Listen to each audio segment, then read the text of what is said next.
நீலகிரி மாவட்டம் குன்னூர். நீலகிரி மாவட்டம் தமிழ்நாடு உழைக்கும் பத்திரிகையாளர் சங்கம் மற்றும் டீம் 43 அமைப்பு இணைந்து நடத்திய சாலை பாதுகாப்பு அடிப்படையில் இன்று ஞாயிற்றுக்கிழமை காலை 10:30 மணி அளவில் 100க்கும் மேற்பட்ட இருசக்கர வாகனங்களில் இளைஞர்கள் குன்னூர் சிம்ஸ் பூங்காவிலிருந்து மாபெரும் பேரணி நடைபெற்றது.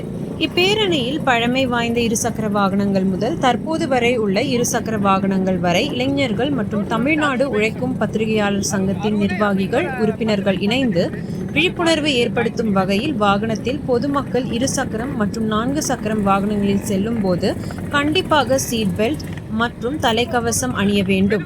மது அருந்திவிட்டு வாகனங்கள் ஓட்டக்கூடாது, செல்போன் பேசிக்கொண்டு வாகனத்தை ஓட்டக்கூடாது போன்ற பல வாசகங்கள் அடங்கிய பலகைகளை ஏந்தி விழிப்புணர்வு ஏற்படும் வகையில் சிம்ஸ் பூங்காவிலிருந்து பெட்ஃபோர்ட், YMCA, அரசு லாலி மருத்துவமனை, மவுண்ட் ரோட், டாக்ஸி ஸ்டாண்ட், மத்திய பேருந்து நிலையம் வழியாக VP தெரு திடல் வரை பேரணி நடைபெற்றது.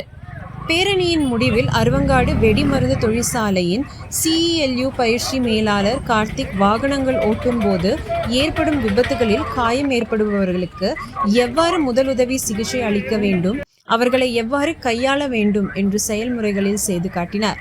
இப்பேரணிக்கு சிறப்பு விருந்தினர்களாக வெடிமருந்து தொழிற்சாலையின் CELU பொது செயலாளர் ஹரிஹரன், தலைவர் அங்குராஜ், கார்த்திக் பயிற்சி மேலாளர் வசந்த், பார்வை செயலாளர், தமிழ்நாடு உழைக்கும் பத்திரிகையாளர் சங்கத்தின் தலைவர் சண்முகம், மாவட்ட செயலாளர் முரளி, மாவட்ட அமைப்பாளர் கோபால், ப்ரோ வினோத்குமார், துணைத் தலைவர் மணிகண்டன் மற்றும் பிரசாந்த் கலந்து கொண்டு சிறப்பித்தனர்.